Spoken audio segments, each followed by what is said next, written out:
বিজয় ঘরে নিয়েই আপনারা ফিরবেন ইনশাআল্লাহ। জাতির এই গুরু দায়িত্ব সেদিন যদি আল্লাহ অর্পণ করেন, সেজদায় পড়ে আল্লাহর দরবারে শুকরিয়া আদায় করবেন এবং তাওফিক কামনা করবেন। আমরা 11 দলের পক্ষ থেকে সিম্বলিক আমাদের ভাই ডাক্তার সৈয়দ আব্দুল্লাহ মোহাম্মদ তাহেরের হাতে আমরা ইনসাফের প্রতীক দাড়িপাল্লা তুলে দিচ্ছি। আপনি শক্ত করে ধরেন, জাতির হাল আমাদেরকে ধরতে হবে ইনশাআল্লাহ। ভাই কি প্রতীক, কোন সে প্রতীক? আরো জোরে, ঘরে ঘরে এখন থেকে 12 তারিখ সারাদিন সকাল সন্ধ্যা ইনশাআল্লাহ বিজয় হবে। মাশাআল্লাহ তাআলা আযীম।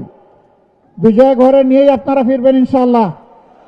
জাতির এই গুরু দায়িত্ব সেদিন যদি আল্লাহ অর্পণ করেন, সেজদায় পড়ে আল্লাহর দরবারে শুকরিয়া আদায় করবেন এবং তাওফিক কামনা করবেন। 14 আপনাদেরকে মোবারকবাদ। আমরা আপনাদের সাথে আছি।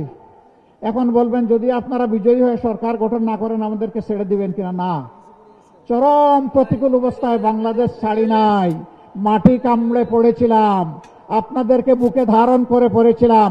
পরিস্থিতি যাই হোক আল্লাহ তাআলা রেখেছিলেন, এখনো আল্লাহ রেখেছেন, ভবিষ্যতে ইনশাআল্লাহ আল্লাহ রাখবেন। এই দেশ ছেড়ে আমরা কোথাও যাব না। সৈয়দ আব্দুল্লাহ মোহাম্মদ তাহের যেমন ছিলেন তেমন থাকবেন। আপনাদের মানুষকে আপনাদের হাতে তুলে দিলাম, আপনারা কি তাকে গ্রহণ করলেন? হৃদয়ের উষ্ণতা দিয়ে, কলিজার ভালোবাসা দিয়ে আপনারা কি গ্রহণ করলেন? মুবারকবাদ। আসসালামু আলাইকুম ওয়া রাহমাতুল্লাহ। এদের কাউকে জিজ্ঞেস করতে হবে তো।